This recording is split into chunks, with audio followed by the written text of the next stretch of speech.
Welcome to star kitchen சமையல். இன்றைக்கி நம்ம பார்க்க போகிறது ரொம்பவே ஹெல்த்தியான ஹெர்பல் டீ எப்படி செய்யலான்னு தாங்க பார்க்க போகிறோம். அதை பார்க்குறதுக்கு முன்னாடி நம்ம சேனல் லைக் பண்ணுங்கள், ஷேர் பண்ணுங்கள், கமெண்ட் பண்ணுங்கள், சப்ஸ்கிரைப் பண்ணுங்கள், கூடவே இருக்க பெல் பட்டனையும் ப்ரெஸ் பண்ண மறக்காதீங்க. இன்றைக்கி நம்ம பார்க்கக்கூடிய ரெசிபி பார்த்திங்கன்னா மூலிகை டீ எப்படி செய்யலான்னு தாங்க பார்க்க போகிறோம். இப்போ பார்த்திங்கன்னா மழை பெய்யறனால எல்லோருக்கும் சளி, காய்ச்சல், இருமல் தொந்தரவு இருக்கும். இருமலை உடனே சரி பண்ணுறதுக்கு வீட்டிலேயே மூலிகை டீ செய்யலாம். நம்ம நார்மலாக டீ குடிப்போம். அதில் இந்த மூலிகைகளை சேர்த்து செய்கிறனால இந்த மூலிகை டீயில் இருக்கக்கூடிய குணங்களால் நம்மளுக்கு வரக்கூடிய இருமல், காய்ச்சல், சளி இதெல்லாம் நீங்கிரும். இப்போ நம்ம செய்யக்கூடிய இந்த மூலிகை டீயை எப்படி செய்யலான்னு பார்க்கலாம். இப்போ நம்ம ஓமவல்லி இலையை வச்சு தாங்க இன்றைக்கி நம்ம மூலிகை டீ செய்ய போகிறோம். ஓமவல்லி இலை அப்படின்றது இது மாதிரி தான் இருக்கும். தெரியாதவங்க பார்த்துக்கோங்க. இது மாதிரி தான் இருக்கும் ஓமவல்லி இலைன்றது. இந்த இலையை நம்ம வீட்டிலையே வளர்க்கலாம்.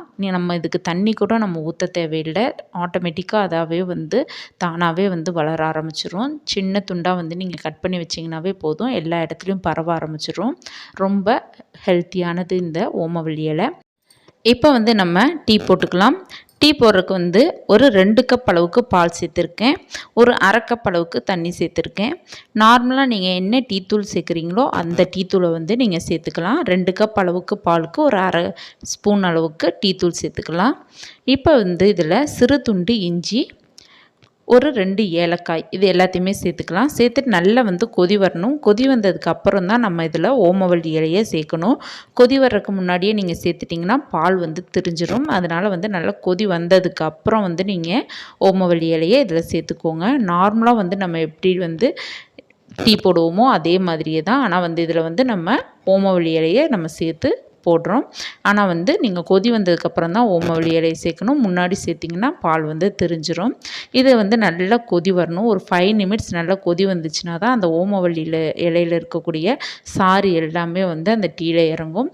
இந்த டீயை நீங்கள் 2லேருந்து ஒரு 3 நாள் ஒரு 2 வேளை தொடர்ந்து குடிச்சிக்கிட்டே இருந்தீங்க அப்படின்னா உங்களுக்கு இருக்கக்கூடிய இருமல், சளி எல்லாமே பூர்ணமாக குணமாயிரும். இப்போ பார்த்திங்கன்னா இந்த ஓமவல்லி டீ நீங்கள் நம்ம நாட்டு சர்க்கரையோ இல்லை பனங்கற்கண்டோ இது நீங்கள் எது வேணாலும் சேர்த்து இந்த டீயை நீங்கள் குடிக்கலாம். இதில் வெள்ளை சர்க்கரை மட்டும் பயன்படுத்துகிறத தவிர்த்துக்கோங்க. பாக்கிப்படி நீங்கள் இனிப்புக்கு வெல்லமோ, நாட்டு சர்க்கரையோ, தேனோ இல்லை பனங்கற்கண்டோ எது வேணாலும் சேர்த்துக்கலாம். நல்லா டீ நல்லா கொதிச்சிருச்சு. இந்த ஸ்டேஜில் நம்ம டீயை இறக்கிக்கலாம். இறக்கிட்டு நல்லா ஸ்ட்ரெயின் பண்ணிவிட்டு உங்களுக்கு இனிப்புக்கு எந்த பொருள் தேவையோ அதை நீங்கள் சேர்த்துட்டு இந்த டீயை நீங்கள் குடிக்கலாம். ஒரு நாளைக்கு 2 டைம் குடிங்க. ஒரு 3 நாள் தொடர்ந்து குடிச்சிங்கன்னா இருமல், சளி பூர்ணமாக குணமாயிரும். கண்டிப்பாக இந்த ரெசிபியை நீங்களும் செஞ்சு பார்த்துட்டு உங்கள் ஃபீட்பேக் கமெண்ட்டை சொல்லுங்கள். தேங்க்யூ.